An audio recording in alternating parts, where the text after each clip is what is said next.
আলু দিয়ে গরুর গোশ রান্না বন্ধুরা।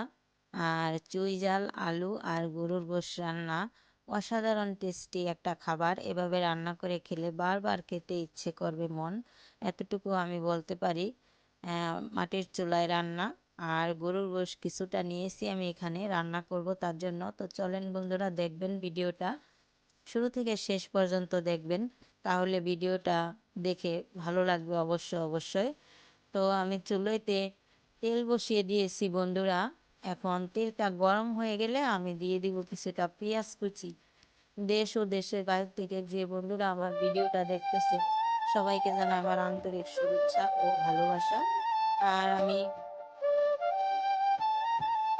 চুই ঝাল কেটে নিয়েছি, পেঁয়াজ বাটা, রসুন বাটা, আদা বাটা, শুকনো মরিচ বাটা সব কিছু আমি এখন এই পেঁয়াজটা যখন ব্রাউন কালার হালকা ভাজা হবে তখনই আমি ওটাকে অ্যাড করে দিয়ে কষিয়ে নেব ভালোভাবে। কারণ ভালোভাবে কষিয়ে নিয়ে যখন তেলটা উপরে বেশি উঠবে তখনই আমি গোশ পরিবেশন করব বন্ধুরা। তো এভাবে রান্না করলে সত্যিই অসাধারণ লাগে বন্ধুরা। একবার হলেও আপনারা বাড়িতে এভাবে বানিয়ে খেয়ে দেখবেন, আশা করি খুবই ভালো লাগবে। তো না খেলে বোঝা যাবে না এভাবে রান্না করলে আসলে কতটা ভালো লাগে। তো আশা করি আপনারা রান্না করে আমাকে খেয়ে কমেন্টে জানাবেন। দিয়ে দিব হলুদের গুঁড়ো বন্ধুরা। তো দেশ ও দেশের বাহির থেকে বা নতুন কোনো বন্ধু আমার ভিডিও যারা আজকে ভিজিট করতেছেন সবাইকে জানাই আন্তরিক শুভেচ্ছা ভালোবাসা। আর বন্ধুরা, কিছু পরিমাণের লবণ দিয়ে দিব আমি। যারা আমার ভিডিওগুলো দেখে এবং কি আমার বন্ধু সবসময় যারা আমার ভিডিওগুলো দেখে তাদেরকে অসংখ্য ধন্যবাদ। ধন্যবাদ দেওয়ার মতন আমার কোনো ভাষা নেই।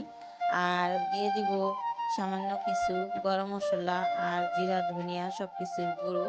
এটাকে আমি শুকনো গুঁড়ো করে রেখেছি পাটায় বেটে। তো এই গুঁড়োটা দিয়ে দিলাম এখন।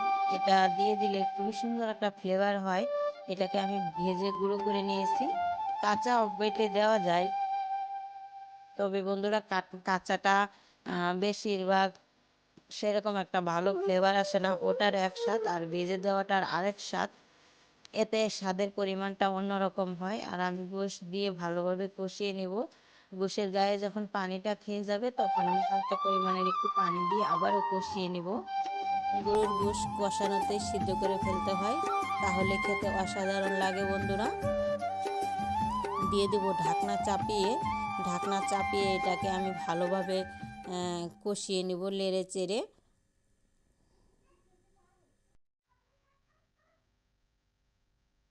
দেখেন আমার গোশের গায়ের পানিটা খেয়ে শুকিয়ে গেছে জল। তো এখন আমি আবার সামান্য কিছু পরিমাণের জল অ্যাড করে দিব। মশলা যে আমি বেটেছি পাটা ধুয়ে নিয়েছিলাম সেই পানিটা অ্যাড করে দিব। শুধু এই পানিটুকু দিয়েই আমি কষিয়ে নিব আবার করে কষিয়ে নিব। যখন কষানোটা বন্ধুরা কমপ্লিট হয়ে যাবে তখন আমি গোশে আলু আর ঝোল অ্যাড করে দিব, নতুন আলু। আর বন্ধুরা, চুই ঝালের যে কি একটা ফেভারেট একটা খাবার তা বলে বোঝানো যাবে না। যারা চুই ঝাল আমার মতন খান তারা অবশ্যই বুঝবেন যে চুই ঝালের কতটা মজার একটা রান্না হয়। তো যারা না খেয়েছেন তারা বুঝবেন না। তারা আমার তো মনে হয় সব বসে চুই ঝাল খেতে ভালো লাগে, কারণ চুই ঝাল এমন একটা মশলা তরকারিতে না, গোশ তরকারিতে না দিলে মনে হয় ভালো লাগে না গোশ, এরকম মনে হয়। তো আপনারা দোকানে অনেক সময় পাওয়া যায়, আবার যে দেশে নাই সে দেশে পাবে কোথায়, সে দেশে তো হয়ই না। তো যারা খাননি, দেশে নাই, তাহলে তো তাদেরকে বলার কিছু নেই। যাদের দেশে আছে অবশ্যই একবার হলেও এভাবে রান্না করে খাবেন, অসাধারণ লাগে বন্ধুরা। আমার গোশ দেখে কি সুন্দরভাবে কষিয়ে নিয়েছি, আমি আলুটাকে দিয়ে কষিয়ে নিয়েছি। আর এখন আমি পরিমাণ মতন পানি দিয়ে দিব বন্ধুরা। এই পানিটা দিয়ে দিব আমি দেওয়ার পরে তারপর আমার গোশ তরকারিটা হয়ে যাবে। যখন হবে তখন সেই গোশের যে কি সুন্দর একটা ঘ্রাণ আসে তখন আমি হালকা পরিমাণে আরেকটু জিরে গুঁড়ো দিয়ে দিব। দিলেও হয় না দিলেও হয়, সমস্যা নাই, তো দিলে বেশিরভাগ ভালো হয়। আর এটা অসাধারণ আরেকটা ফ্লেভার আনে। এই যতটুকু দেওয়ার মশলা দিয়ে দিয়েছি, তারপরে যদি দেখি যে না একটু দেওয়া লাগবে তাহলে দেবো, নয়তো বা দেবো না বন্ধুরা। এটা নিজেদের উপরে নির্ভর করে, অনেকে মশলা একটু কম খায়, অনেকে একটু বেশি খায়। তো আমাদের ঘরে মূলত মশলা একটু কমই খাওয়া পড়ে। দেখেন আমার তরকারিটা হয়ে গেছে বন্ধুরা। তো আমাকে কমেন্টে অবশ্যই জানাবেন কেমন হলো ভিডিওটা। Thank you so much.